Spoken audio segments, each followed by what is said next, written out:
The use of the bidet is spreading. I don't know if it's from me. Right. Actually, I do know it's from me. I was talking about it, and my brother-in-law was like, yeah, we got it from you, and we will never go back. And I go, no one will ever go back. If you ever go to a bidet, you will never go back. Oh, that's right. We're right. We're not on the bidet right now. We're talking football. Yeah.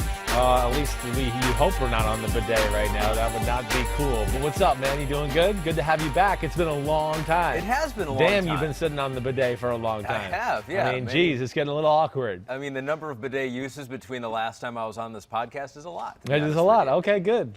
No, it is good to be back. I've been listening. You and Paul have been crushing it. Thank you. I was bummed I wasn't here during the whole quarterback rankings hubbub with Zach Wilson, who is now the player of the podcast. Like, our future rides on Zach Wilson. His success. Exactly. Yeah, no pressure, Zach, or anything. If he falters at all in the NFL, yeah, this podcast goes away. Well, we cannot continue. Well, I'm glad you've been paying attention. I wish you were there for some of these too. You know, you're always good with helping with the backlash and things like that, or making light of it. Yeah. We'll see. I mean, again, Trevor Lawrence is going to be the number one pick. I had enough people in the NFL reach out to me already, that's I told you before we started here today, for me to go. I'm in a good place with my Zach Wilson number one. I don't think I'm the only person or guy that's in the NFL that has him as the number one quarterback. They go, we won't put our name on it. No, we will not go out there and help you. I'm not going to call these people out there, but certainly. That'll be fun to watch here and just see what the Jets do, all of that. But we got a lot of draft stuff coming up for us. But I will say, though, when that happens, every time that happens and you say something that you feel, and you've always mentioned this, you have a career in mind. Maybe you're doing this in the future, and so you just want to be right. You don't want to create waves and clickbait. It's not about waves. But what I'll say is that when you do this every time, clickbait is made everywhere else. Like everywhere else I look, it's like Chris Sims has put Zach. It's like everyone accuses you of making clickbait stuff, which you do for everybody else. Everyone else writes an article about what you said. I no joke. Like I literally was like, you know what? My rankings are becoming a pretty big deal. Yeah, they are. For this is the first time this year I've kind of felt that way. And here's the funniest part about it. Why? Because like some TikToker my little boy watches who talks about football, quarterback, he did a thing on Chris Sims' top 5 rankings. So that to me, when I was like, oh, I'm next level now. He goes, Dad, you've Superstar. arrived. I have You've arrived. Can you believe that he was excited to show me that? Talking about you on the talk. Yeah. So today, maybe, who knows, we'll create more waves today. We don't know. That can happen from time to time. We've got the wide receiver rankings. Some good ones. This is another really good class. Like last year was a really good class, deep class. This one I'm interested to get into your head and see what you think and how this one compares to last year. So we're going to get into your rankings. You think there are 6 worthy of being in the first round, I mean, listen, maybe more in some capacity. Now, this is where I get into this conversation, right, and just think of things like, you know, we've been working together for a while.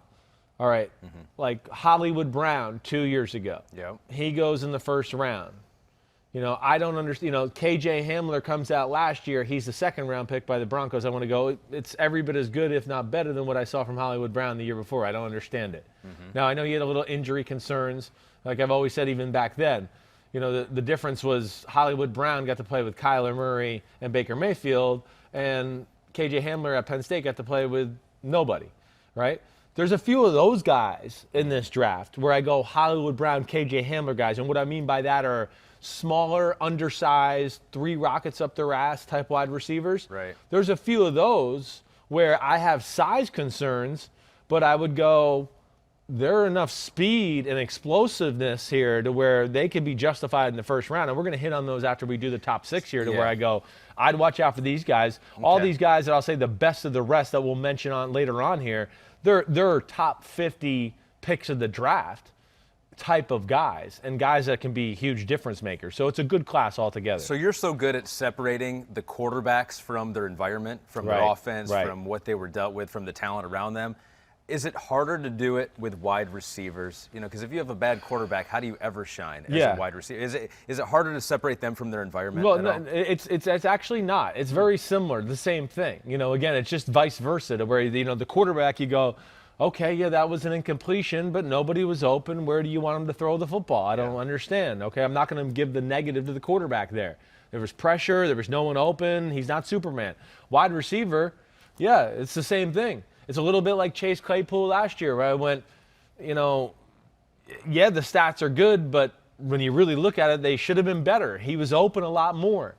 So I take that into account too, not necessarily just to look at the guys and go, well, the stats, okay, yeah, they're pretty good. Let me get in here. The stats are good. Let me see if the tape justifies it. No, not at all. You got to look at just the pure athlete, the pure specimen. Does he have the pure physical tools to play the position of wide receiver? And really not worry about the stats and the catches or anything like that, because you can get stuck in a crappy offense with a crappy quarterback. I mean, I'll take you back to the DK Metcalf and the A.J. Brown conversation. It was the same thing I was arguing that year. Yep. They were the top 2 receivers in the draft, or I had them 2 out of the top 3, I believe. And they just go, well, yeah, the stats aren't good. I don't know. It's like they were deliberately not trying to throw him the football. Yep. And the offense made no sense, and the quarterback wasn't that great. So, to your point, though, long story short, it's not that hard, as long as you don't get infatuated with the stats. Yeah. Because there's guys on here that we're not going to talk about that had some of the best stats and the best separation rates and all of the college football and all that. And I want to go, that's fine, but stats and separation and all that can be created by an offense and a good offensive game planner and a play caller that way. Yeah. To where that can give that receiver a huge advantage. So my last question before we get into the top 6 rankings of Chris Sims, wide receivers in the draft class of 2021. We know what you like on the quarterback side. I think you probably, correct me if I'm wrong, have a preference to arm talent, able to make things happen out of nothing. Yeah. Everyone has their preference. Right? Sure. Every scout out there has kind of their preferences, things they look for, things that make them different and they think make them a better evaluator.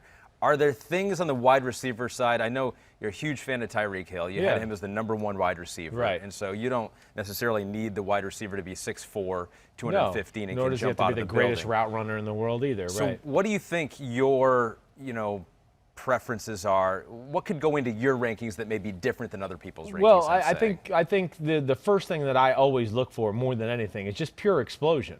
Speed, explosion, acceleration. Like, are there traits there that make that player special that way? I think that's the first thing I always look at. Now, it's not the end-all, be-all.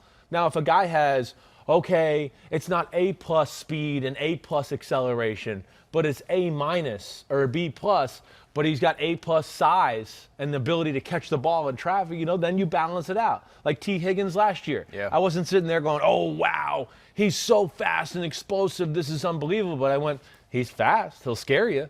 Well, he catches the ball and can turn upfield pretty quick. That's pretty good. Ooh, and damn, he's a giant out there. So even when he's covered, he's not covered. And then you have to balance it out that way. But I think the first thing I always start with is just the ability to separate. Not the offense for you, not they moved you around and put you in the slot behind somebody and you got the benefit of the creative game planning for that perfect coverage to catch the ball that way. Can you separate? Can you run away from people? Can you come out of breaks and re-accelerate that way? That's what I look for more than anything. And then you start to take in the size and the ability to catch 50-50 balls and their adjustments. I think you go from there and start to piece it together. So we go into your head and we get the 6 players that you think are a cut above this year. So here it is, our prospect rundown, presented by Applebee's. Boom. All over Chris Sims' rankings for the draft class of 2021 this year. And let's start with a look back. You always got to evaluate how you did in the past. That's what we do, right? And you learn from it and you build towards the future. You've had a good track record. You mentioned Chase Claypool, all over him, DK Metcalf, A.J. Brown. So you've done well with receivers in the recent past. Here's what you did last year. Right. If you're watching on YouTube, you can see it right now. CeeDee Lamb was your #1 guy. Justin Jefferson, who you were higher on than most. Yeah. number 2. When always I remember back, I always thought you put him 1. Well, I talked about it, like everybody kept, when I would get done explaining, people would go, you talk like Justin Jefferson's your number 1. Right. And I was like, I kind of do. You're right. It was very close between him and CeeDee Lamb. Yeah. Now, looking back at it, Justin Jefferson, I should have been 1. CeeDee Lamb was really good. Yeah. There's no doubt. But I do also think CeeDee Lamb was a little bit of a benefactor of playing in the Big 12 and a wide open offense and a good quarterback, and he's had other talent around him, to where it wasn't the same for Justin Jefferson. So that's where, if you had to make me reevaluate, I would go, Jefferson should be 1. Henry Ruggs was 3 for you. He was the first wide receiver taken last year at number 12 overall by the Raiders. A little bit of a disappointing year. He had some injury issues. Yeah, right. KJ Hamler was number 4 for you. He didn't get a whole lot of great quarterback play. play. Came on at the end of the year. He did. He did. He Huge had plays. Moments. Explosive, right. long touchdowns. One, I think he had 2 long touchdowns late in the year. And then T. Higgins was number 5 for you. Yeah. So you look back at your rankings, you wish you had put Chase Claypool. I let the circumstances, like I do every year, a little bit. I'm not doing it this year. I'm going to have somebody in here that I think is going to surprise people in the top 5. Mm-hmm. But you'd heard me. I talked about Chase Claypool all year. I was telling friends around the NFL, he's a number 1, he's a first-round pick at wide receiver. And I let some of the factors we just talked about not evaluating wide receivers and things like that, influence me. And then, hearing where other people might have him and all that. I'm so mad at myself when I do that. But I would say what I'm more disappointed with that I didn't have him in there, right?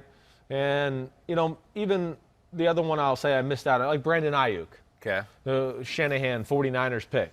That is probably the other one I wish I probably would have had in there too. I mean, just to look after the evaluation, everything like that. But, I really like KJ Hamler, and I'm not giving up on him yet. I still think he could be a star. Well, I think you're being hard on yourself too, because, you were higher on Justin Jefferson than a lot of other people, because Jefferson ended up going, 22 overall. He was the 5th wide receiver taken. Right. And you didn't listen to all the critics when they were yelling at you for not having Jerry Jeudy in your top 5. A lot of people had him number 1 as the top receiver. He was the number 2 receiver taken. I think that got proven right. That he was at least the 1 or 2, the top 2 receivers. I think that's, whether he deserved to be in my top 5 or not. Hey, let's see how the year plays out or the next year. But, I think at least I was justified in not having him in the top 3 for sure. So I'm going to give you for last year. Thanks. An A-. All right. Thanks. I'll take an A-. I'll take an A-. If you would have gone with your gut and had Jefferson 1, I would have given you an A+. Yeah. But A-, very good, better than most. We're going to exceed that this year. So let's just get right into it. Right. You ready? Yeah, let's do it. Number 6 in your Chris Sims 2021 NFL Draft wide receiver prospect list. I'm going to say that every time. Wow, that's a tongue twister there. Number 6 is going to be Terrace Marshall Jr., a.k.a. Justin Jefferson Jr., a little bit, coming out of LSU. Really interesting prospect, first off. A lot of similarities to Justin Jefferson. Not quite the same player. I'm not as high on the guy overall, but when you look at the player altogether, there's not much not to like. I mean, first off, he can do it all. And when I say that, I mean, hey, he's got size, 6'3", 200. And when I say he can do it all, I mean, he can play inside or out. He has the versatility to do that. He did a lot of the Justin Jefferson slot type things that he did for Joe Burrow in that offense. Put him in the slot. He runs slants from the slot. Fake slant, come back out, little in cuts over the middle. So really, when you look at him from, the aspect of route running, he's a good route runner. I'm not going to sit here and tell you he's as good as Justin Jefferson as a route runner. Okay. I don't think he's got the same type of hips and wiggle. But as far as pure speed goes, it's right there with Justin Jefferson. I think just the absolute pure speed aspect of it. And he has unbelievable feet, too. So his ability to kind of chop, stutter at the line of scrimmage, get off jam coverage, or, get up to the 10-yard mark and then chop and break inside on an in-cut route is really special. Now, when I talk about like hips and things like that, he doesn't have the hips to maybe, go this way with his upper body, and I'm going this way, and then turn the hips real seamlessly and go another way, right? Almost a disconnect between the top and the bottom half. Like, that's what a lot of good route runners can do. Yeah. Like, make it look like I'm going this way. Hey, I'm going this way. And then all of a sudden their legs are going over there. Yeah. Or they can do that. That's what he misses that a little bit in his football game. So I think that's one thing that I didn't love about him overall. But, the size, the ability to route run and a pretty good knowledge of how to set people up that way. And then I think, you talk about the big playability. It's not as big playability as Justin Jefferson, but it's still damn good. He's still catching slants and seam routes in the SEC and scoring 40 and 50 and 60-yard touchdowns. Hands are not perfect. I think that's the other aspect, too. If you have to talk about negativity, there is a little bit of a stiffness in the hips. And then when I look at the hands, as compared to some of the other guys we're going to talk about, there's a few too many concentration drops. And I'm big with the wide receiver position, too, especially when you're playing over the middle with ripping the ball out of the air.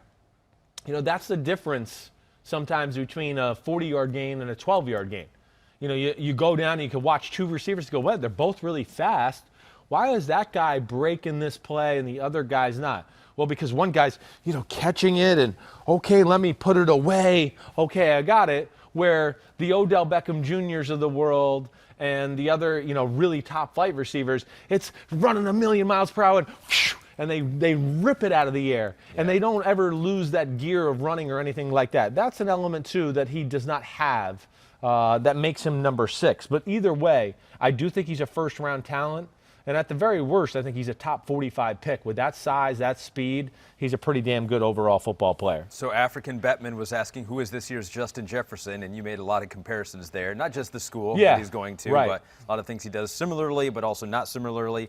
He's an interesting player because I was looking up his bio and his past. Right. He was a 5-star recruit out of high school in Louisiana. Yeah. Some had him as the #1 wide receiver in that high school class. Sure.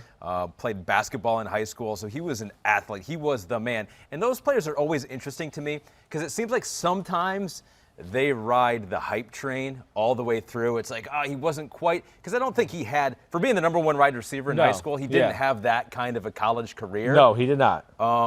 But you're evaluating him just on what you saw on the tape, and so it's not like he's still riding that same hype train from when he was in high school in Louisiana. Definitely not. One, he's very worthy of being in this conversation from everything you see there. I was aware that he was a big recruit coming out. Yeah. But also, the kid's young, okay? I think he's 20, and when you look at also, he got stuck in a tough spot where he couldn't be the guy. Yeah. I mean, Jamar Chase is a superstar. We're going to talk about him later on here. Yeah. Justin Jefferson, we just saw this year. He's kind of a superstar. So, he's a year younger than them. He didn't really get the chance to be that go-to guy. Him not having Jamar Chase there this year, I think, was great for him because it kind of forced probably LSU to go, wait, we got to get this guy the ball. It would have been nice to have Joe Burrow still, though. Well, that's definitely one of the things you do when you evaluate, too, with Terrace Marshall. Just like we talked about with some of the receivers a minute ago, there's the stats could be better. There's money plays and even some of the drops that I take into account where I go, well, that ball it's a helicopter. I know he dropped it and he should catch it because he got 2 hands on the ball. But as far as catchable footballs, there's a lot of balls that were thrown his way as far as from the quarterback and not having that consistent play, let alone different quarterbacks too, and doing that. One of his coaches said his ceiling, if he fills out, continues to get stronger and bigger. Right.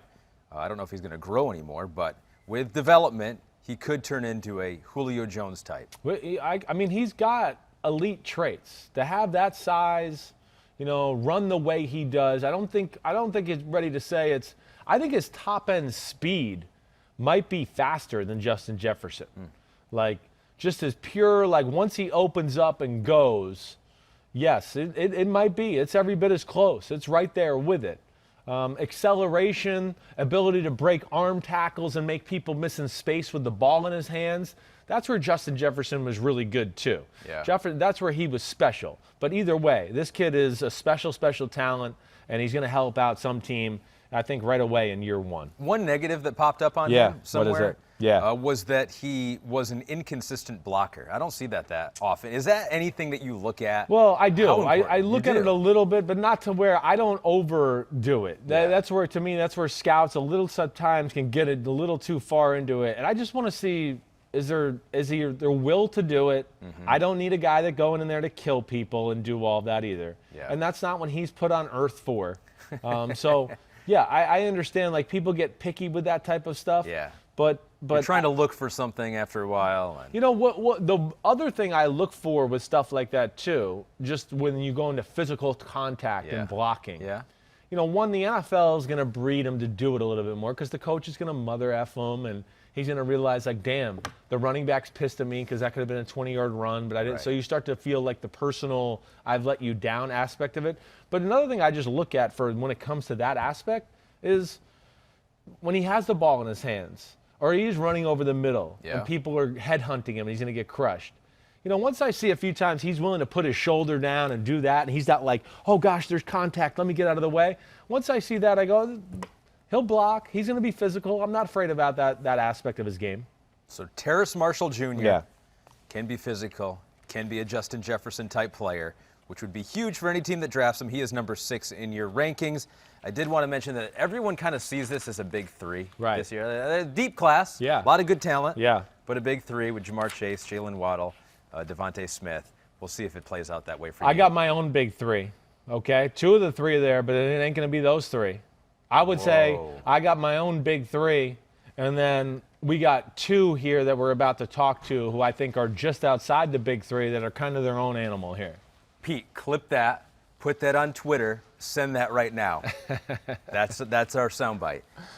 Okay, so that is number 6. So now so let's just go 5-4 real quick and then go to your top 3. No, number 5 for you in your wide receiver rank. Number 5, I'm going to go with Kadarius Toney from Florida. Okay. All right, and he could be easily number 4 too. To me, it's a little bit here of like what you want as a football player. But with Kadarius Toney, I mean, what else is more to say? I mean, weapon, explosion, everything. Yes, is he the most nuanced route runner there is yet? No, there's not. He's kind of raw when it comes to route running. But, again, I'm not going to overanalyze it. There's enough where I see, he runs 5 yards and he makes a sharp cut. Or, certain routes where I go, okay, that was really well done. He's doing it more right now with just a pure physical ability because that's what he can do. Yeah. He's got incredible acceleration. I would really say, it's top tier as far as anybody involved in this draft, as far as getting up to top speed in the first 2 to 3 steps. And really rare, too, with a weapon guy like this. Like, there's a physicality element to his game. With the speed sweeps, the slants over the middle.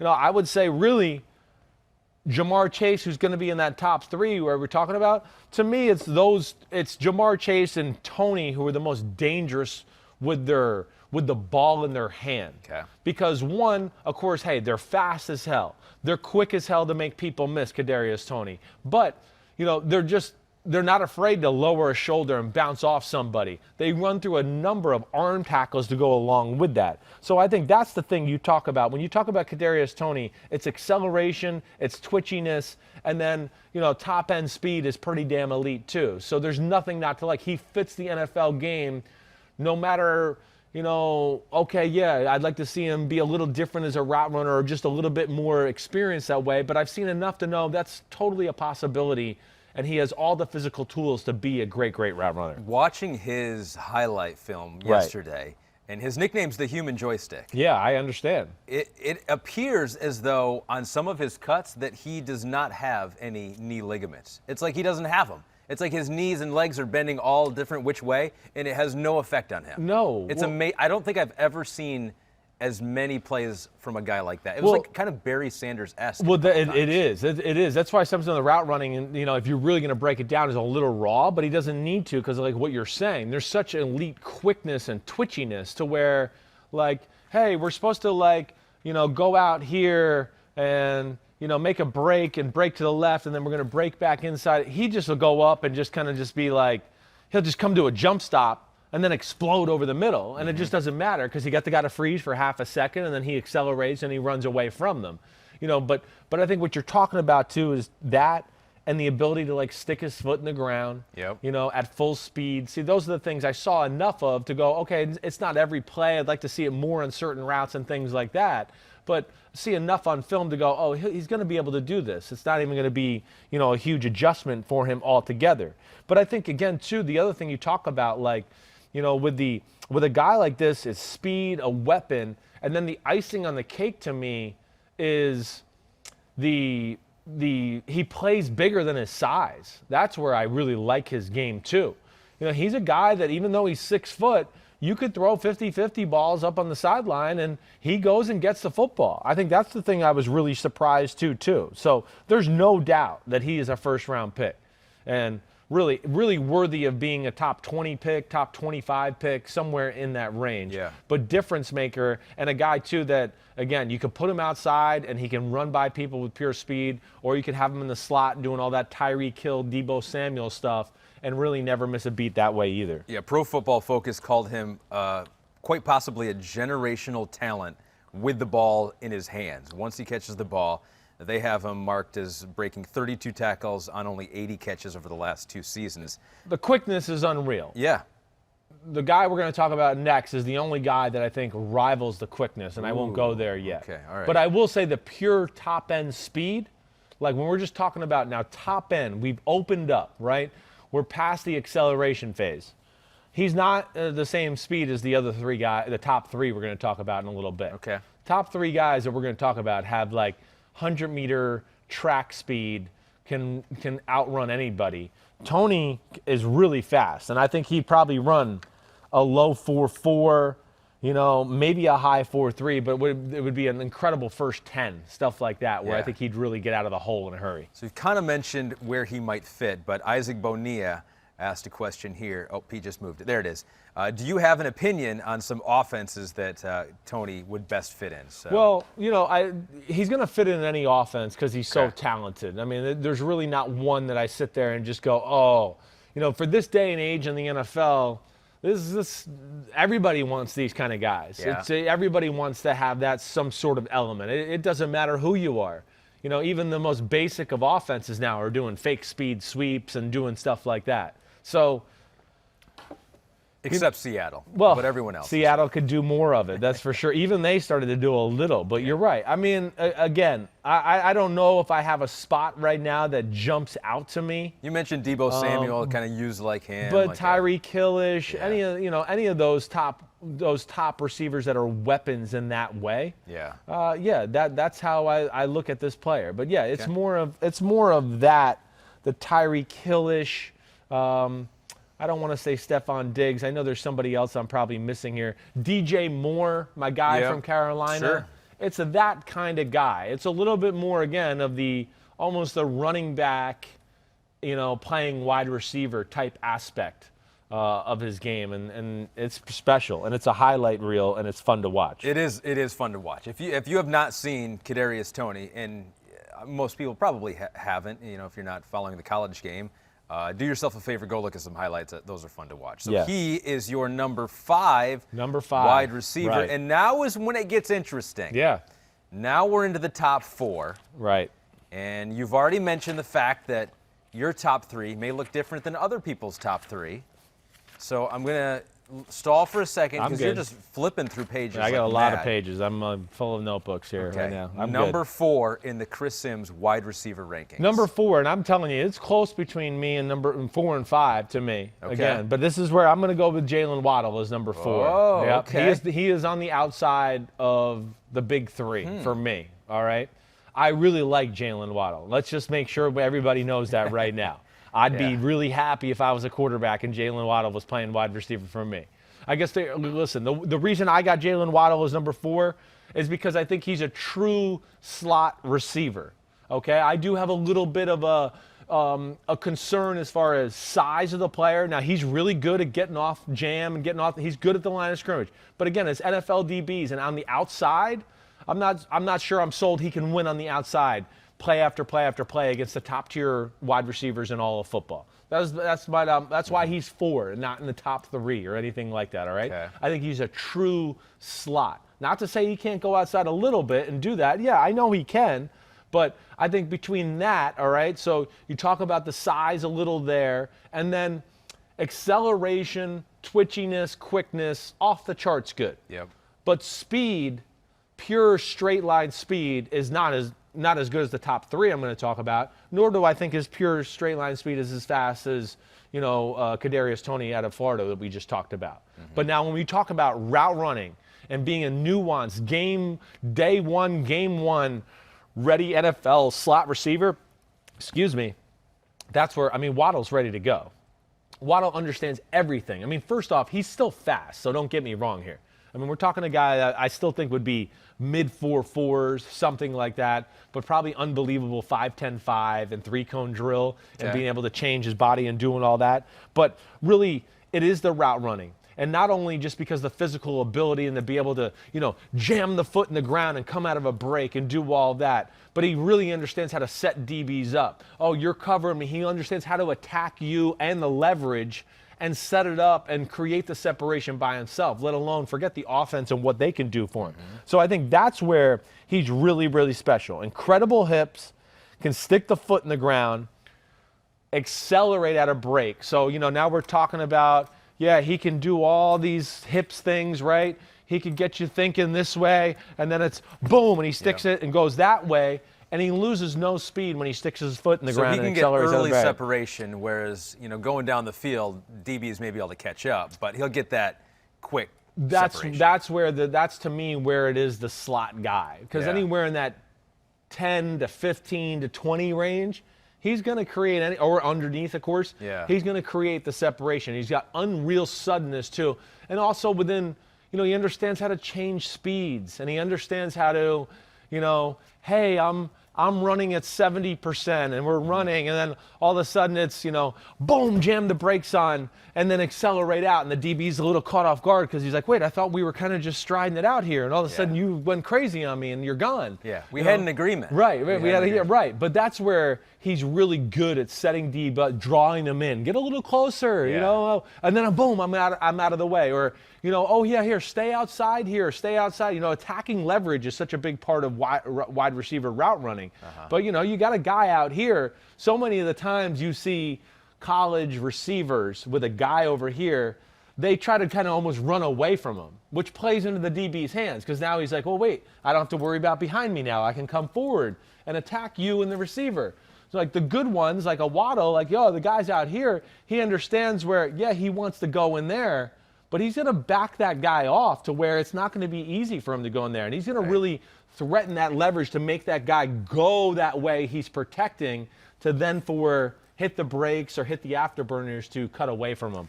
That's where Waddle was really good. So how do you balance that? Because he can be an elite slot receiver, but maybe can't win on the outside. Yeah, and he can, but just not, I don't think it's made for him. And you think to be top of your draft class type wide receiver, you need to be able to do a little bit of both. I do, I do. And, more I value, of course, the ability to go on the outside. I do, because, again, not everybody,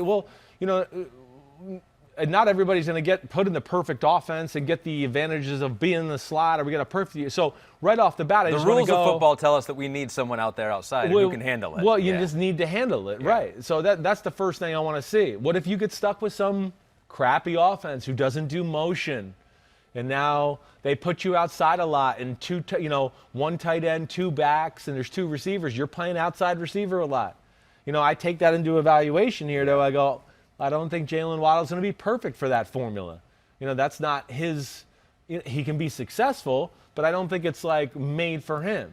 To me, he's made to be, there's three receivers on the field. He's the inside of those three receivers, and he works the middle of the field. He's smart, and he's got, all those attributes to be that special player that way. So I think that's what I challenge it on. Outside guy have to have, to me, really special speed, straight speed, or size to go along with it to be able to win with your physicality aspect too. And that to me is where Waddle, again, the lack of straight, long speed and the lack of size just scare me a little bit with him on the outside as a regular receiver. Did have to play behind a lot of other wide receivers at Alabama on the depth chart, Jerry Jeudy, Ruggs, DeVonta Smith as well. So it was never the number one guy there in Alabama, which is not necessarily a mark against him, but there were other guys that were there. So let's put this into a little – I like Waddle better than I liked Ruggs or Jerry Jeudy last year. Yeah, and so he's number 4 on this right here for me. But I like him more as an NFL football player than either one of those guys. Hey, Ruggs was a projection. I don't know what else to say. He was. It was a little bit I wish the tape were a little better, but damn, he could do some freaky things we've seen on tape. And we think he might be able to come into being a superstar receiver with that type of speed, and he was tough and those type of things. He was a projection. Okay, he's got these elite traits. He hasn't really put it all together. We'll see if he can be what we think he can be. Right. Like, I think we've seen Waddle. We know what he is. And he is got punt return value and kick return value and all of that stuff. That's special. But I think, yeah, at the end of the day, he's a really good, awesome slot receiver in the NFL with some outside value. So here's the crazy thing, is that we were talking about last year's draft class as being generational. We haven't seen anything like this in a long time. We won't see anything like this for a long time in the future. That may have been wrong, right? Because if you have Waddle as better than Ruggs, you had Ruggs third last year. Yeah. So how do you see this? I mean, in general? Is it the top 4 guys are better than the top 4 guys, but maybe last year's class had more of this deep class? Like, how do you compare the two? It's a good question. I think the top end of this class is every bit as comparable to the top end of last year's class. Okay. Like, I think if you took maybe they're a little different, and of course, the size, speed, the different kinds of guys and all that, but I still think just pure talent, I think when you take like the top 8 or 10, it's comparable to last year. And then it falls off. Last year, it never really fell off. Yeah. You got to like 8 or 10, and you were like, well, man, guy 15 is, somebody might think he's just as good as guy 8 on the list. You know what I mean? And I understood that. Last year there was legitimately 20-something receivers you looked at and you went, they could be good. They could all be in the top 50 of the draft, and I wouldn't be mad at it. I understand it. I think this year, we probably got more like 10 or 11 that are that way, and then there's a drop-off. So Jaylen Waddle, many people have him in the top 3. Some have him up to 2, and I think some try to make the case that he could go against Jamar Chase. He's number 4 for you. Number 3 in your wide receiver draft. Here's my guy. This is my guy right here. You've tabbed him your guy. This is my guy. Well, this is the guy that I just don't understand why nobody's talking about this guy. That's why he's my guy. This is my, let's say, my Chase Claypool of this year, right? Okay. And I didn't chicken out and not put him in the top 5. But Dyami Brown. Dyami Brown from North Carolina. To me, this is the, and let me just preface it this. We got the top 3 here. And I think the top 3 are close, all right? I think it's close. I'm not sitting here going, oh, number 1 is purely number 1. Number 1, 2, and 3 to me are special. Like special superstars, like can have a bright future. And Dyami Brown to me was the one that, like, out of all the guys I watched in the draft, I just went, whoa, who's this guy? Like, okay, I saw a little North Carolina football this year. I remember watching him catch, like, one deep pass and whatever else. But you know me, I'm a casual college guy. I'm not like breaking it down during the season. Yeah. But as I turned him on, it was literally from like the first snap. I swear to you, the first snap, I went, whoa, okay, it's play 1. I'm not trying to judge, but play 1 looked like superstar. So what was it? Do you remember what caught your eye? I think just the way he took off, like they said, set hut, and the way he took off in like the first 10 steps, I just went, that looked like a superstar. I don't know. I haven't seen anything else yet. Let's see if he can catch. I don't know if he can do anything else. But the way he moved and took off, I went, uh-oh. Like acceleration, top notch, top end speed. It's Odell Beckham Jr. with the ball in the air type speed. I mean, he has another gear. There's nobody that can run with this kid. Nobody. I didn't see one game that anybody could even run with him. In fact, and in so many of the games, it's good DBs who are 9 yards off, and they're running back at the start of the snap. They're like set hut, and they're literally running back. Like, you can have the 10-yard curl route. We'll give it to you. I'm not going to let you put me on a highlight for a 60-yard bomb. Can he do that in the NFL? He can do that in the NFL. And this isn't just some speed straight line guy. First off, route running I thought was through the roof in all aspects. Again, being able to break down, stick your foot in the ground, coming back to the ball was one thing that I didn't like early on in the film. And as the year went on, I went, oh, no, he's coming back to the ball. So this guy, he adjusts on the fly to fix some of the issues he had altogether. But, pure raw speed and ability, whether that's top end speed that I think's probably 4.3 type speed, right? Maybe faster. I don't know. All right. Then, acceleration that we talked about with Waddle and Kadarius Toney, it's right up there with them as far as the acceleration is concerned. It's special. Maybe he's not quite as twitchy and the jitterbug those two guys are, right, like that slot type there they are.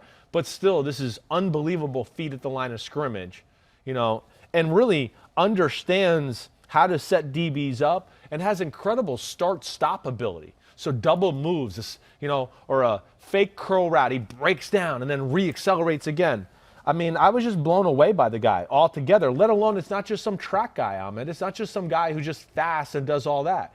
Again, you go back to the physicality thing and that, man, he catches the ball over the middle, snatches it out of the air, which I love, which means when he can catch slants and go for 70-yard touchdowns, and there's no shying away from contact. He's got no problem with that. I mean, really, I think, as you could tell, I'm very excited about him because he's just one of those guys that just go, I don't understand why he's not getting a little more credit. Well, you mentioned track speed. Yeah. He ran track in high school. Okay. The 100-meter. Yeah, what'd he do? And he ran it in 10:78. That sounds fast. Yeah. I really have nothing to compare that to. I think that's fast. Well, 10:78 in high school is, it's really fast. If he was to run it now, it'd be even faster. Well, yeah, I would think so. I would think he would be faster now. We should run it just to compare. Like, I should go back out in the parking lot and run it right now just so we can see. His speed is super. And, okay, I mean, listen, we know who the top two receivers are going to be. You can Don't give it away. No, I know. But I'll just say, between pure top-end speed, him and DeVonta Smith from Alabama have another gear that nobody else has. So just as pure top-end speed. Chase is really close right there, but I don't think his top-end speed, 30 through 60 yards, is on the level of Dyami Brown and DeVonta Smith, who when they open up, it's like, good luck, you're not catching them. Pete ran track in high school. Yeah. He can confirm 10:78 is fast. Yeah, That's it's a fast fast, time. right. So he faster than Pete, believe it or not. He would be able to barely edge Pete now in a race. He averaged over 20 yards a catch as a sophomore and this past year as a junior at UNC. The knock is that's basically how they used him, right? It was a lot of vertical, a lot of deep routes. Right. There wasn't a whole lot of variety. They found something that worked in the ACC and just exploited it as much as they could do. Yeah. Can he do all of the other stuff, or do you have faith? No doubt. No, I have no doubt. I figured that would be the knock. And it's just funny when it's like, well, we just found a way for him to run by everybody. That's the only way we used him. Yeah. He can only run by everybody. So that's why we put him out there. Yeah, okay. That's why he did that role because Mac Brown, who's like, I haven't had a guy that can run like this. Holy cow, he's got rockets up his ass, so he can run by people. But no, I was really impressed with the route running. And I was impressed with whether it was the 6-yard hitch route or the slant route or anything like that. It wasn't like, I was really impressed with like I said, the ability to snatch the ball, but instantaneously get upfield and look for yards after the catch and do those type of things. But yes, whether it was in cuts, deep comebacks, all of those things, I thought he had a great feel, again, of changing speeds like we talked about. Right. Especially when you're really fast, because everyone's always worried about, you're running the go route, right? So now, guys like him, and DeVonta Smith does this too. They come off the line of scrimmage and they're kind of running like 90%. And the DB's still like, okay, wait, he might hit the afterburners on, so I'm still worried about the go route.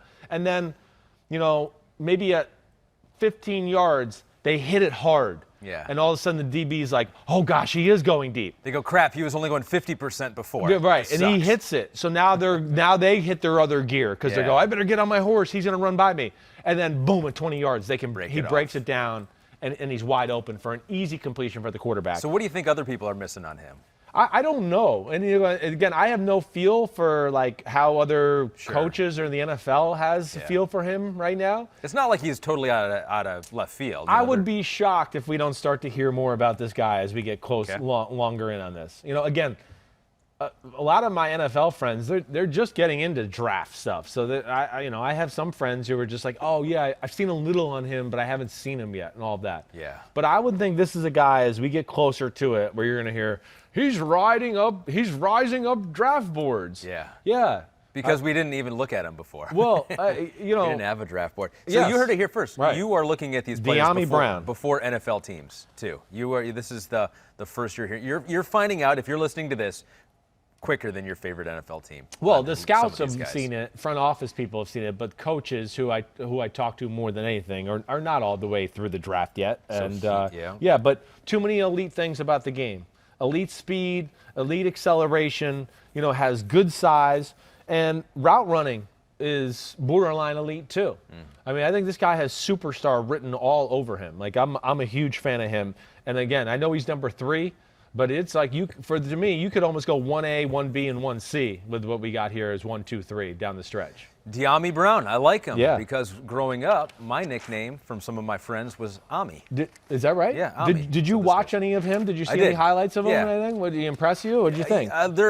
Some of these guys are similar, right? You look at their tape and you're like, they're all kind of like shifty guys, twitchy guys. Yeah. And so, he did. But I didn't watch a ton. Yeah. But I know. Well, that's where highlights can be different from film too, because you get to see the whole picture. And sometimes what film does compared to TV, you see a replay of a play, and they show that guy, either in the screen by himself, or he's in the screen by himself you get to see the DB a little bit on like the back end of the screen. Right. But what really where film is great, especially for receivers, you get to see their speed in relation to the whole field. That's where at all 22 view, and you get to see the whole field there, you get to start to see, whoa, he caught this ball. All right, I see all these guys on the field from this school. They're fast, and he's faster than all of them. He's running by them all. The tape over here is moving faster than everywhere else. It didn't sound like you were impressed with here. it, though, there. I was disappointed to hear that. No, I mean, I didn't see a ton of them. Yeah. You're the guy that watches all the film, but I will say that I am influenced mostly by the soundtrack in the highlight reel and the use of slow motion. Yeah. So if they didn't use a lot of that with Dyami Brown, I was not impressed. Yeah. So I can be easily fooled. So he is number 3 for you. So we have a top 2.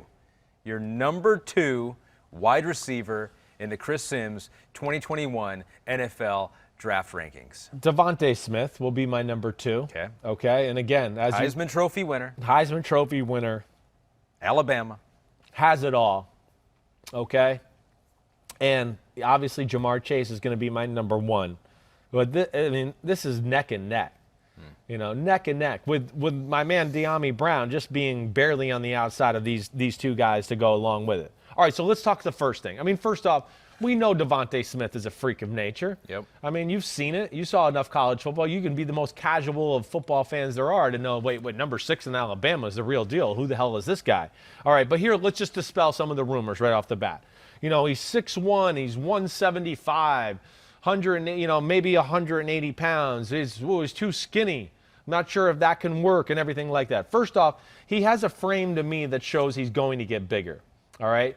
So, and I played with guys, and I can't remember the other name. There's like 2 players ever who have been like above 6 foot and weighed under 180.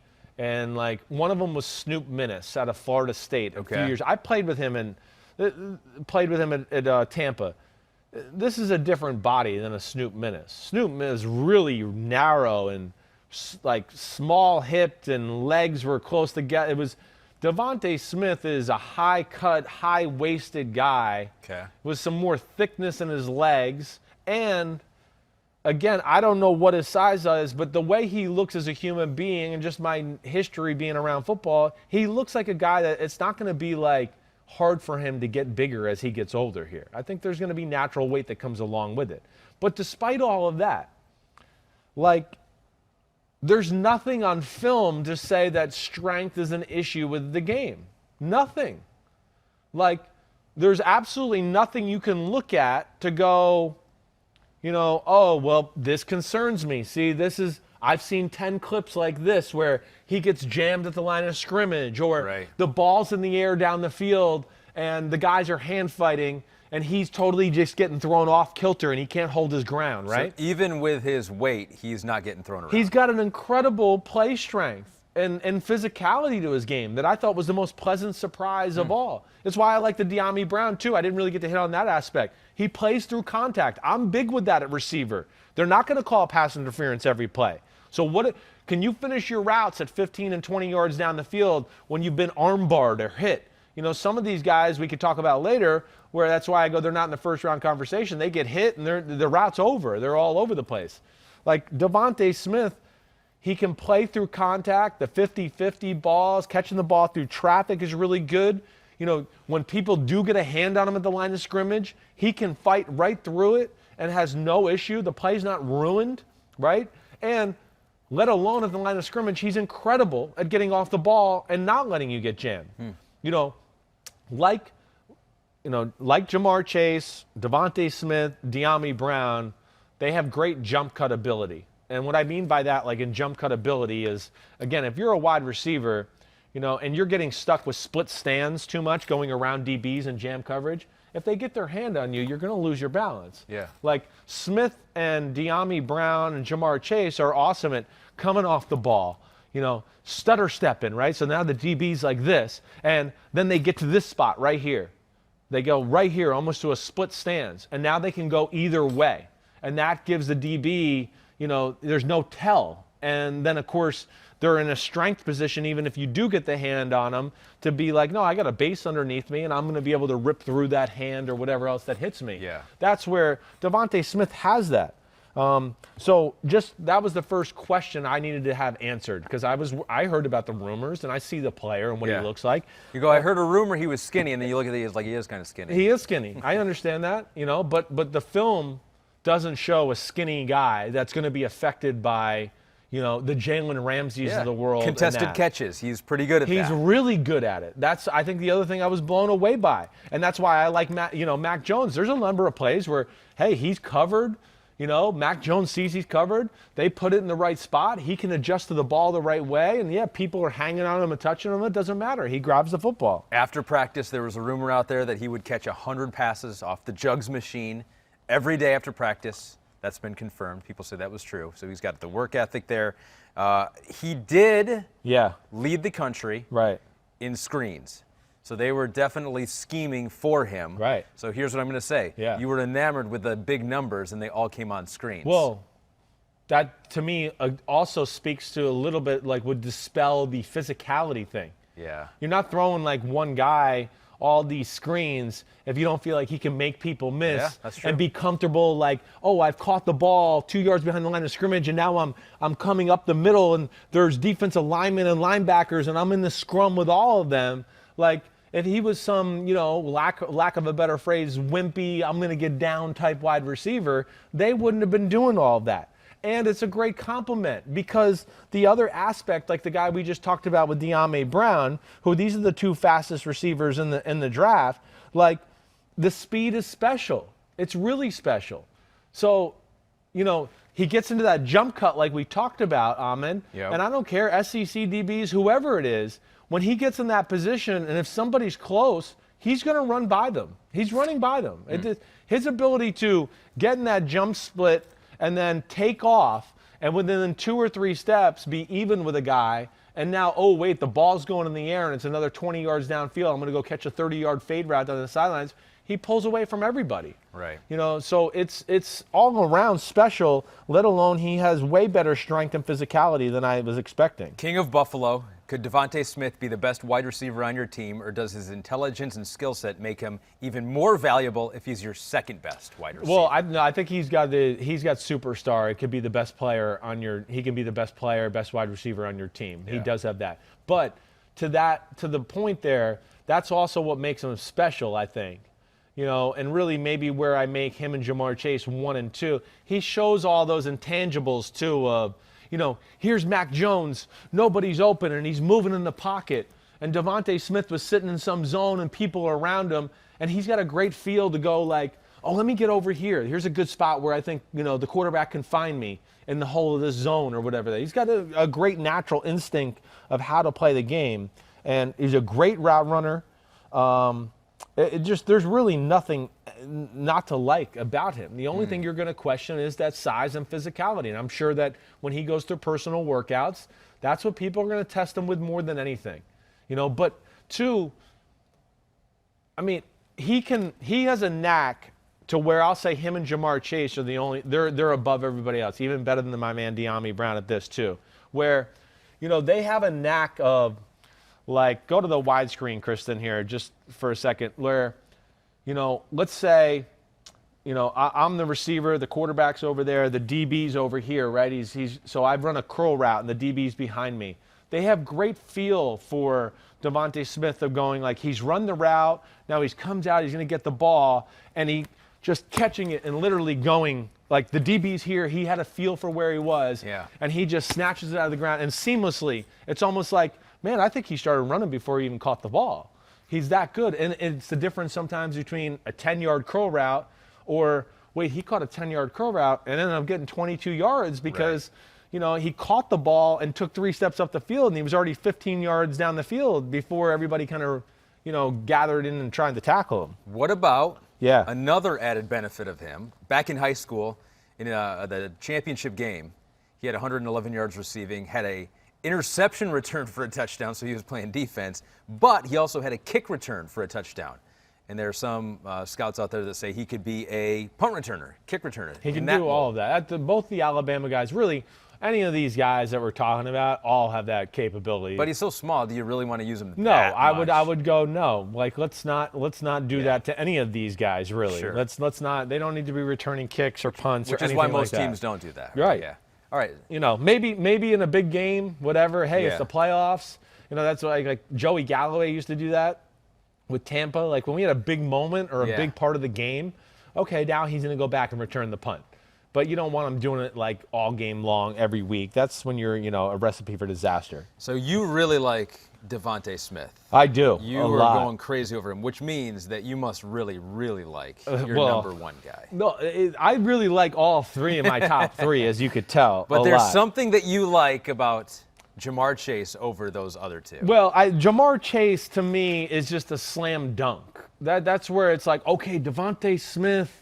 Okay, the size thing is a little skinny. Okay, it's not perfect. Dyami Brown, maybe you could say a little bit, I'd like to see, I wish he got used in a few different ways, right? Like you talked about. It was just the go, like, okay, I'm being nitpicky. Ja'Marr Chase it's the safest, let alone it's really awesome and the best too. I mean, it's just phenomenal. Now, again, I don't think the gap is like I said, I think it's okay. He's 1, DeVonta Smith is 1A, and Dyami Brown is 1B. I wouldn't be mad if any of those 3 went off the board. If somebody went, we picked this receiver first, I'm not going to go, well, that's just so stupid. How could you pass up that other guy? Yeah. I think they're all worthy of it, in my opinion. I do. But, when it comes to Ja'Marr Chase, he just has everything. I mean, first off, he has the ability to be an elite slot receiver. So he could be an elite slot receiver. He's not the most technique, well-schooled route runner yet. But again, it's like our old thing. Like, let's not over-evaluate the guy that we've seen can do every movement on the planet with his hips and his feet. Right. And just because no one's taught him exactly how to run the routes yet, let's not say, he's not a good route runner. No, there's plenty of good. But, one, he could be the best slot in football, but he also could be like the best outside weapon in football too, and just run by you with pure speed. And I think between all the other guys, too, we're talking about maybe other than the guy from Florida, Kadarius Toney, this is the best receiver with the ball in his hands. That's where he's special. So, 1, he can separate route running. 2, he plays way bigger than 6'1", 200. That's the one thing I like about him, DeVonta Smith, and Dyami Brown. They're 6 foot, 6'1", all that. But, man, when the ball's in the air, it's not 50-50. That's the other thing. You've heard me say before, it's kind of like 70-30 when the ball's in the air with these guys. So he has that aspect. But as far as going over the middle and being fearless, he's the most fearless of all of them. And again, snatches the ball out of the air and is a guy that is looking to make big plays happen. Hey, Matt Casey sighting. Matt Casey, look, there he is, baby. He's looking. Yep, the Jets aren't getting him. Sorry. But I'm really excited about Ja'Marr Chase because he is, again, awesome receiver, weapon. He can do everything you want on the offensive side of the ball, where it's like you could line him up a tailback and give him the toss sweeps. You could do it all with him. Yeah, everyone's heaping the praise on him. In that title game, did you go back and watch the national championship game versus Clemson? 9 catches, 221 yards, couple touchdowns. Most of that against A.J. Terrell? Most of it, and to me, was, if you remember last year in the quarterback rankings, that, to me, was one of the positives of A.J. Terrell. Everyone going, well, he got beat in that LSU game. I wanted to go, no, he never got beat. He was there with Jamar Chase. Jamar Chase just always caught it. He just couldn't break the ball up. Yeah. But I thought that was a big thing for me. But it was also a positive for Jamar Chase to go, oh, look, even when he has a guy that can run with him a little bit and has talent, he's still a real option down the field. So he's special, just from that aspect of being able to win one-on-ones outside. Like Smith and Dyami Brown, he has the jump cut we talked about. He gives himself the two-way go off the line of scrimmage. So it's boom. You don't know which way he's going to go. He always has balance. And like those other two guys too, within 3 steps, he's by you and on top of you and now putting his hand up. And you're going, uh-oh, watch out. A couple of the comps for him, which I think are interesting every once in a while. Daniel Jeremiah over at NFL Network said he is like a faster Anquan Boldin. Jamar himself said that he respected Des Bryant growing up. Sure. Do you see him kind of are those similar at all to what you see from Jamar? I mean, I understand, but he's more explosive than they are. Straight away speed. Yeah. That's where I look at it. Those guys were great because they can make people miss and do that. And that's where, he can do that. He's awesome at catching a slot slant over the middle. And now there's a linebacker there, and he hits the brakes, and he makes him miss. And then it's up the field 5 yards, and now there's a safety, and he makes him miss. And now he turns it on, and he tries to outrun everybody. Like, there's a lot of that, but, that's where Des Bryant and Anquan Boldin couldn't do that. Yeah. They couldn't make you miss, but they weren't going to re-accelerate and now beat people 50 yards down the sideline for a touchdown. That, to me, is where he has another gear. Really, I'm trying to, and I didn't write down a whole lot of pro comparisons, and I know I've already used this one already this today where I said this. But to me, it's a better version of like a DJ Moore. From Carolina. Okay. It's that kind of guy again, too, where he could catch a screen and go for 80. He could just beat you over the top for 80. He could catch a slant, break a few tackles, make people miss, do all that for a 50-yard gain. He's a really special player.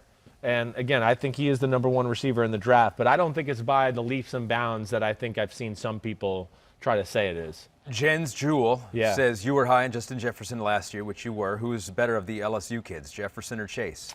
The Chases. Chase was better than Jefferson last year. The one thing that does think about Chase is, we didn't get to see him play football this year. Well, that's the question, too, is that he had all this success, huge year. Yep. Helps when you got Joe Burrow. Sure. Helps when you have Joe Brady. Yep. There as well. No doubt about it. So it was a good environment around him. It was a good environment, but still the specimen himself is the real deal. He's definitely worthy of a top 10, top 15 pick. Anyway, he's a game breaker. I mean, that's really all there is to say. And again, the big thing too will just be knowing the guy and knowing the player. This is where teams are going to have to do their due diligence this year. Just as what kind of guy is this kid? Did he just during the season this year just put his feet up and drink chocolate milk the whole time and chocolate milkshakes or was he a kind of guy that we know was working and staying on top of his craft? And drinking almond milk. And drinking protein shakes instead of milkshakes and all that. I think that's what, teams are going to have to figure out. And if he is that guy that stayed in shape and done all that, then I expect him to be the number one receiver off the board. Fran Ceresa says, what team is the best fit for Jamar Chase? I'm going to answer for you, any team. Well, again, like a lot of these guys we talked about, you're right. There's not going to be any system that they don't fit into. Right? And let me pull up. And if they don't, you got to get rid of the coach and bring in another coach. Well, yeah, exactly right. The top 5 or 6 guys we've talked about here today all have really, really special traits and should be able to fit anywhere. And I'm just looking here. But I guess that's the question because it's interesting. Like last year, as deep as that draft class was, what was the first pick? The first pick in the draft was Henry Ruggs, 12 overall. And so when you do have a lot of guys that are really good, it can push sometimes they can drop down, no right? doubt. Because quarterbacks are going to go up. You're going to get some offensive tackles. And then you're going to go, well, we really like Jamar Chase, but, Kadarius Toney. We could get him maybe in the second round. Yeah, that's right. Maybe he'll fall that far. You have to play that. That's where it's going to be how you scout them, how they're ranked on your board, right? Yeah, okay. What if you have Jamar Chase as your number 1 receiver, and he's got a 6.8 grade? Yeah. Right. And let's just say you're the Dolphins at number 3, but you got DeVonta Smith at 6'7" and Dyami Brown at 6'7", and Kadarius Toney at 6'5", right. and that may be where you go, well, maybe if somebody wants to trade up with us, we trade down. Yeah. And we might not get the guy that we have number 1, but we have 2, 3, 4, and 5 just barely underneath them, and now we got an extra first-round pick or an extra second-round pick. That'll be what teams have to decide. Okay, so how high do you think a wide receiver could go this year? I know. What is the ultimate All top? right. I mean, the Dolphins are the team I look at there, but I don't think they're they're number 3. Yeah. But I don't think they're going to do. You know, they have DeVonta Parker, they have Preston Williams, and they just signed Will Fuller. And I don't think that group down there, Brian Flores, you know, being New England, is we're going to pick a number 3 wide receiver in the draft. That's just what my heart tells me. You know, I don't think the Falcons, I don't know if they're going to go there right now, not with Julio and Ridley. Yeah. The Bengals, I don't expect either. You know, be interesting, but you know, it's a pretty good core of receivers they got there as well. Yeah, they weren't maybe as good as we thought they were going to be. No, you're right. But when you take in Boyd and T. Higgins, right? Yeah. And then, Auden Tate, you know, maybe they think about it. Maybe. Sure. The Eagles certainly have a need. The Lions have a need. Hey, the Eagles, Christopher Jones. Should the Eagles take Mac Jones, Trey Lance, or the top 1 or 2 receivers? Oof. Because there is talk about the Eagles wanting to take a quarterback, right? Even though they got there is, yeah. They just want more controversy. Well, they just got rid of the controversy. That's what Why would you add more controversy? I've talked about, you know, I mean, if they're going to take a quarterback at number 6, then you have to trade Jalen Hurts because what are you going to do, this whole same problem over again? So, you know, they would be a team that I certainly would look at to be in the wide receiver conversation. I will say, though, you know, I don't think teams like taking receivers in the top 5. Not this day and age right now in the NFL where we see all these receivers year after year like you're talking about. There's still some good free agent receivers out in the market. You're seeing the market for free agent wide receivers. The money is not as great, I think, because of all these aspects we're talking about. So I don't have a good answer for that yet as far as where these guys go because I also need to see the rest of the draft, right? Yeah. I need to see defensive ends a little bit more. You know, I need to finish the corners. I got to get into offensive tackles where I haven't got, you know, those are the positions where, especially tackle, defensive linemen, they're more of a premium, and usually those guys go in the top 10 because they're not growing on trees like some of these other positions. Okay, so we're going to get into your honorable mentions here in a second, but let's just recap what you did with your top 6 here. We'll take a look at it. 1 through 6. You got Jamar Chase, number 1, DeVonta Smith, 2, Dyami Brown, you're really high on number 3 out of North Carolina, Jaylen Waddle, Kadarius Toney, and Terrace Marshall Jr. And that was the prospect rundown presented by Applebee's. Yeah, Applebee's. Whoop, whoop. I do like Applebee's. I do people think I say that just because they're a sponsor, and I'll be honest with you, that does help. You know, I do feel, you know, like I can praise them more. But there's a natural liking of it to where you can easily say it. I get it. Yeah, and if I didn't like them, I just wouldn't bring it up. I just wouldn't say it at all. Right. Pete's got a pop quiz right here. All right. Who was the last wide receiver taken top 5 overall in the NFL draft?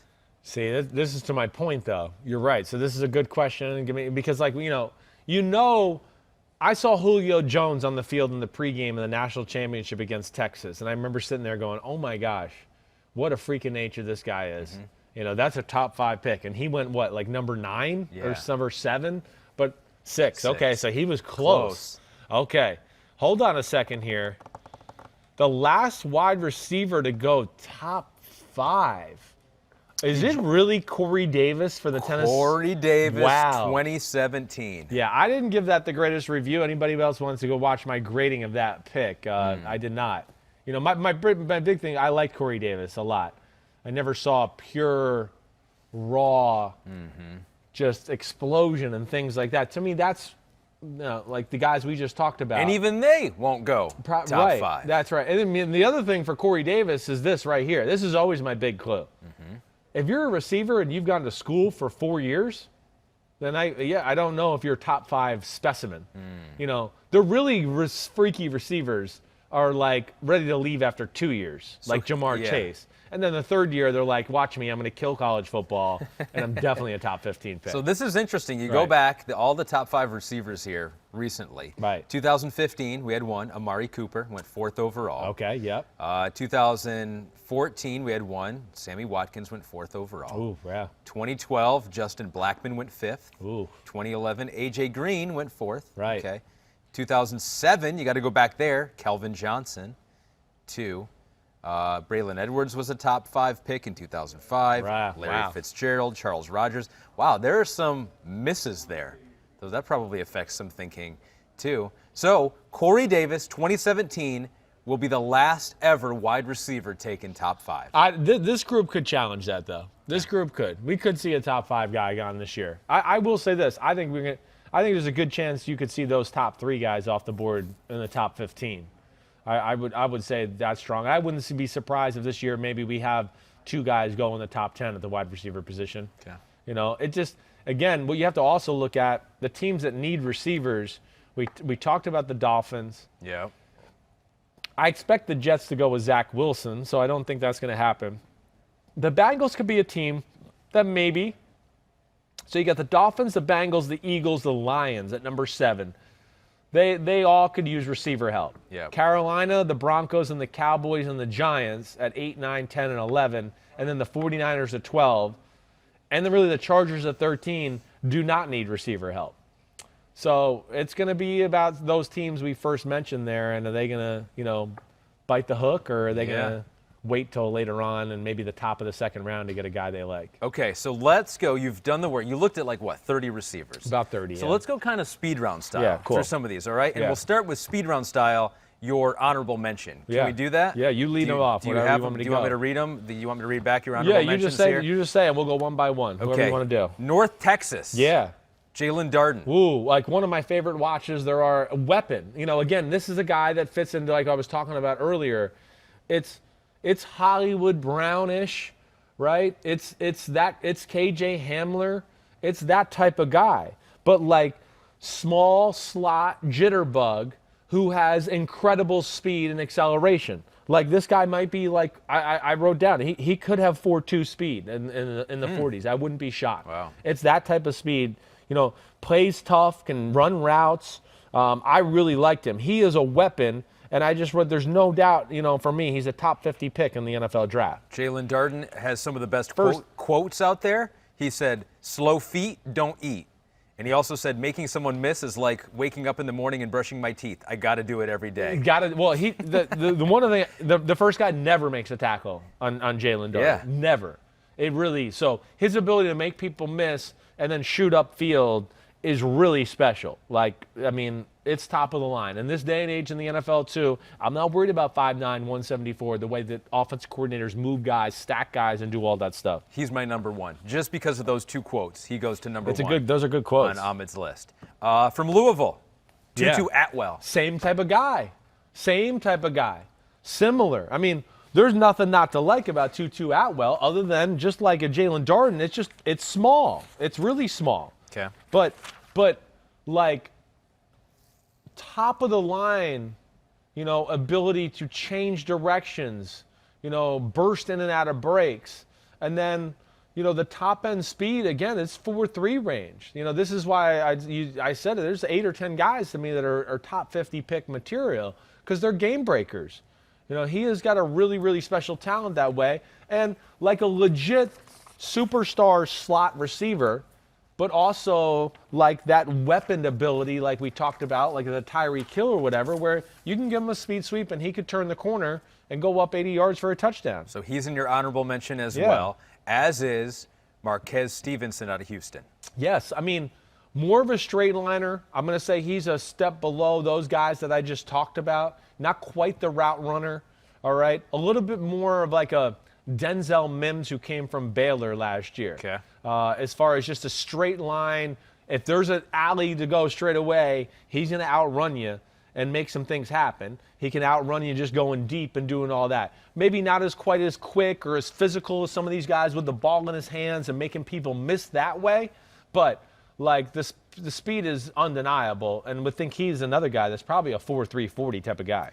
Yeah. Weirdly, Western Michigan has produced some wide receivers in the NFL. D'Wayne Eskridge could be another one, you say. Well, it's the same kind of guy. It's like these smaller slot receivers who have superstar top-end speed to go on the outside and beat you that way. Right. But just like Tutu Atwell or Darden, I would say, Tutu Atwell, Darden from North Texas, and Eskridge, I think I would put them in a group right outside that top 6, where I'd have the Houston guy below them. Okay. But the same type of thing. I mean, it's I wish they weighed a little bit more. There was a little more strength to their game, but it's not like it's like they're so small. If they get jammed, they're going to be all over the place, and they're not going to be able to run the ball, catch the ball over the middle, and do those type of things.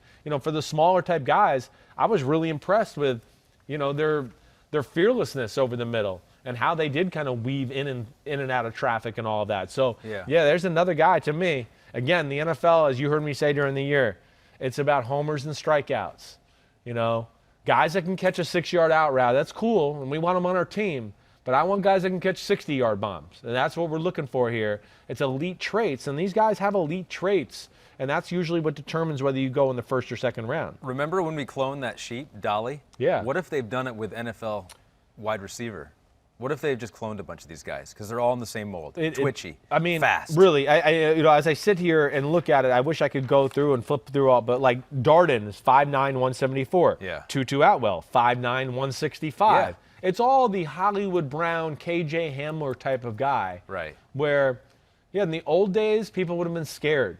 But now with the rules about hitting protected receivers over the middle and the way receivers are used in offenses and moved around like we talked about, I don't think that fear is nearly as big as what it was, 10, 15 years ago. Okay, time to get grilled by the homies. Right. They don't even know your rankings yet, but they're ready to grill you. Ready to grill me. Garnett West. You're an idiot. These rankings are terrible. I can't wait to see them. No. Why is Rashod Bateman from Minnesota not getting the recognition like the others? There's seriously no weakness in his game. I like Rashod Bateman. He's a mid-round pick.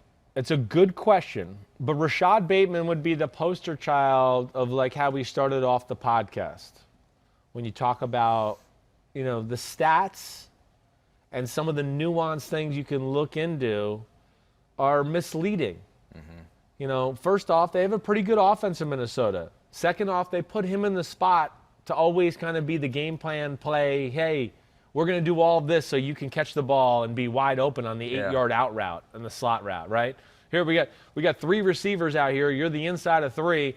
These 2 guys on the outside, we're going to create all the space to now where you can be the main guy that catches the ball. So there's good there, but there's nothing elite about his play. And he would scare me to death on the outside, as far as against like legit NFL corners, to where I would think he'd have a hard time separating. So he's kind of a big slot that way. He could have a solid career in the NFL. I'm not trying to say anything like that, but to me, he has no traits that say he's a top 50 picks. He's really elite at this aspect, and that's why he'll go in the first 2 rounds. I'd be shocked. I think he's kind of a late 3rd, 4th round type guy. Is he similar? Remember Van Jefferson last year in Florida? I think different. I think Van's smaller, right? And a different kind of a player. But the idea was that, okay, older, he did a lot in college, can do a lot of things really well. And like you can put him right into an offense right now, but you don't think that there's necessarily that athletic upside. No, I think like Vance had more athletic upside. Like at least with Vance, I got to see a lot of SEC. Ooh, you're man to man. This guy's a good corner. And he could guys from Auburn who are both in the first round, I can make him miss and get open and do that stuff. He was a really nuanced, really quick, great route runner. Bateman, I'm not going to say is that. He's a good route runner, but not a great route runner. Doesn't have some of those skills Van Jefferson has, but still a slot guy with some size and dependable hands and played some football, and he'll find a role on the team for sure. Ben Money Morris. Yeah. Why do you hate the Big Ten? Rondale Moore from Purdue went from a ton of hype 2 years ago to not a lot this year. Why is that? Well, because he's obviously had injury issues. Yeah. There's got to be. He's played 7 games over the last 2 years. So that says it all. to me, was one of the more disappointing watches of all. Really? Well, I watched him a lot as a freshman. I don't know why that year I kept turning on Purdue games and just happened to be on. Yeah. And I kept going, oh, my gosh, this kid's a superstar. He's going to be – we're going to be talking about him for a top 20 pick in 2 years. Kentucky Gatorade Player of the Year in high school. Right. What is it? The Brom, the coach there at Purdue, he was the one that got him there. I think that's what kind of got my eye on him a little bit. But there is a lack of explosiveness and speed in his game that he lost with these injuries over the last 2 years. I don't know any other way to say it. He's the kind of guy that he's probably going to get drafted in the middle of the draft, but hopefully somebody's got the inside track on, but he'll be okay in a year or two from now. Or, or we can waste this 5th-round pick. We got a few extra late-round picks. Let's take it on him because he could be a star in a few years. But the injury history, the size of the player, and then the way the film looks this last year, there's no way you could take him in the top 2 rounds of this draft. Mike Twice. What do you think of Nico Collins from Michigan? No one's talking about him. Yeah, well, Nico's good. He's going to have a role in the NFL too. It's a little bit more like the Bateman thing. The thing I like about Nico is he's a man, okay? That's the first thing I'll say. I mean, his game is predicated on his size and his strength. I'm covered, get off me, it doesn't matter, I'm still going to catch the ball. He's really good that way. But, route running and speed are less than, as far as we're talking about first 3 rounds of the NFL draft. No. I mean, I wrote, I think he's probably a high 4.5, maybe low 4.6 type of guy. Yeah. But guys like this, too, can be better in the NFL than they are in college. If he can play the slot a little bit and show the ability to run routes in there, the big slot is a real thing in the NFL. And to be able to go over the middle and, catch the ball in the trash between linebackers and safeties is a real thing. So I like the player. I just don't love him, and he's not elite as far as, the top guys in the draft. So a couple more here. Yeah. Jaime Escobedo, 7. Yeah. What do you think about Tylan Wallace from Oklahoma State? Yeah. Really crafty, smooth athlete, not a great route runner, and not great speed. Now, you're going to get fooled because you're going to see some big plays. It's Oklahoma State. It's the Big 12. There's always big plays. It's a flag football game. So you can't get fooled by that sometimes. But, just from the pure, again, top-end speed, explosiveness, no. To me, this is the guy that's, big slot, understands how to, work the middle of the field, find holes, do things like that. He's very good at catching the ball when he's covered. But there's just not enough pure, physical ability for me to sit here and tell you that he's in the class of some of those other guys. And let me just. I was just going to say, Chris has been doing these last few just off recall alone here, which is an amazing feat. I am. Well, I mean, I got to Nico eventually, as I just sit here and look, but I just wanted to make sure I don't, the other thing that Tylan that bothered me a little bit, doesn't make anything happen after the catch. I think that would be something I should have said for him, Rashod Bateman, and really Nico Collins. Nico Collins probably makes the most happen after the catch because at least he can break arm tackles and run through people with his power that way. But I think, it's good natural hands. He's got great body control, but he's not a great route runner. Doesn't make a whole lot happen after the catch. And overall, the speed was not special to scare people. Okay. And I had too many clips of where people jammed him in the line of scrimmage, and that scares me too. Dan Sulis Yeah. says, do you consider Kyle Pitts more of a receiver than a tight end? So he's at Florida. Yeah. A lot of people think he is awesome. Right. And will be the #1 tight end on a lot of lists out there. Yep. Yours is coming in a few weeks. Did you look at Kyle Pitts at all? I've just seen him in crossover stuff, right? Okay. You know, when I'm watching other receivers, of course I'm watching Kadarius Toney. Okay. You know, I've already watched a lot of the DBs, so of course SEC has a lot of the good NFL DBs. Right. I've seen him there. I mean, I'm gonna rank him as a tight end, so I don't have him a part of this. Yeah. There's nothing not to like about the guy. I mean, he can do everything. I do think it's still a tight end, though. You know, again, and tight ends can be drafted in the top 10, as we know. I mean, if you can do everything, you become quite a mismatch and an issue for defenses all that way. But just as compared to like our top 5 receivers, I don't look at it and go, oh my gosh, he's explosive like that, right? Yeah. He's a guy that you're going to be able to put out there, and he is going to be able to beat DBs with his ability, but his size to go along with it.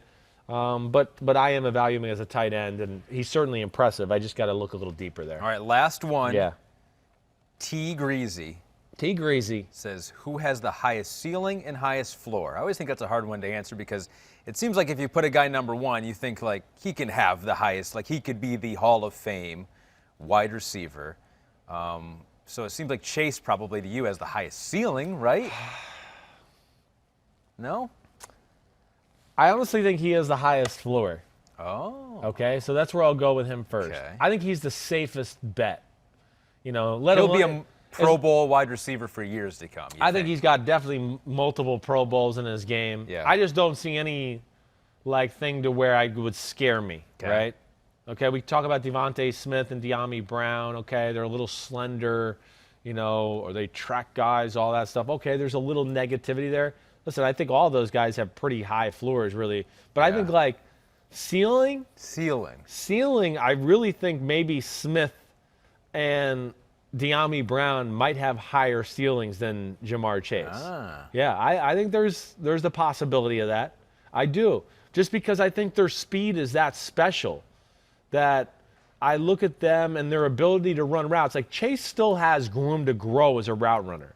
Out of like the top 4, he is by far the least polished route runner of that group. Between him, or a guy from Waddle from Alabama, Smith, right. and Dyami Brown. He is the least polished route runner. He's just doing it with his pure ability for the most part. Yeah. But I honestly think I'm going to say Dyami Brown or DeVonta Smith might have the highest ceilings. Ja'Marr Chase has the highest floor. Interesting. All right, good. I think was there anything else that any other players? We went through a lot of them. I think there's a few other guys I'm going to go through. I mean, hey, there's some other guys that certainly are worthy of the conversation of being a 3rd and 4th round pick, and maybe we'll revisit. But it's a good group altogether, and I'm very excited about the top 8, 9 guys in this draft as far as receiver is concerned. It is interesting to see. Is this like a 2-year thing where we've just had great wide receivers, great elite top 3s, or are we starting to get to a world where we can produce wide receivers like this every few years? Every few years. We're getting better at producing wide receivers like this. We are. I think it's going to be a thing you're going to see. I think you're going to see the wide receiver market get devalued. Kind of like a running back. You're like, we can find a guy in the 3rd round that might be a game breaker for us. Exactly. I think there's a few things that play into that. It's a good conversation. But the first thing is, I think all the guys like Kadarius Toney in the world, they would have been running backs like 20 years ago. They would have been DJ Moore at Maryland. They would have all been like, I'm a tailback. All those guys, I think, have gone, hey, playing running back. I'm going to play receiver so I can have like a 10-year career and not only get one contract as a running back, right? So I think you're seeing more do that, and more, just with, again, like the quarterbacks, all the 7-on-7s and the camps and things to go to. The receivers are just well schooled that way, and I think you've also taken off to where this current athlete, this day and age, also, the kid who was like, I'm a 6'1", I'm going to try to be an NBA point guard. I think they've gone, no, you're not. Point guards in the NBA are 6'4", or 6'5". You're not. So go play another sport. And I think they've gone, well, I'll play receiver. I can do that. I think you're seeing more of that, and I think that's why you're seeing more freaks at the position than ever before. Well, that was a deep dive into a lot of receivers. You did the work. And, Kristen, correct me if I'm wrong, right there was the first F-bomb No, I think I had one other one. Did you have one other one? I think I had one other one earlier. Oh, okay, good. Only one I logged? Okay. Chris may have slipped one in, unbeknownst to Kristen and myself. Well, I hope it wasn't during the Applebee's segment. Hey, who knows? Applebee's is a fun place, you know? People swear there. Yeah. What's their logo again? Feeling good in the neighborhood. Feeling good in the neighborhood. Sometimes in the neighborhood, I was always a big fan of their fries. Yeah. Like, their fries kill it. They had a quesadilla burger where it was like a quesadilla, but they just put a hamburger in there. Right. Always liked that one. I don't know if they still do that. I can't go wrong with that. Okay. Well, so next up on Wednesday, you're going to the people who are going to try to cover these guys in the NFL. Got DBs and safeties. I mean, corners and safeties, and it's an interesting group. There's a lot of hybrids. So I got my work cut out for me as far as how exactly I'm going to rank some of these guys. But either way, that's what we're going to be doing Wednesday. Safeties, corners, break that down. If you got any more questions about my wide receivers, rankings, and want to break that down anymore, I know I'm going to get done here and go, oh, I wish I would have said this about this guy and said that about that guy. But we'll dive into it more. Everybody be good. Tune in on Wednesday. Chris Sims Unbuttoned. Ahmed, you the man. Clap it up.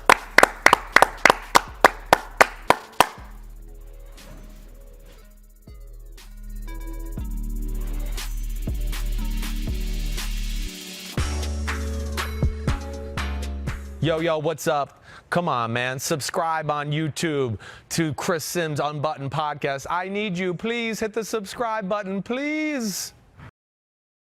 Hi, I'm Mike Tirico, and thanks for watching.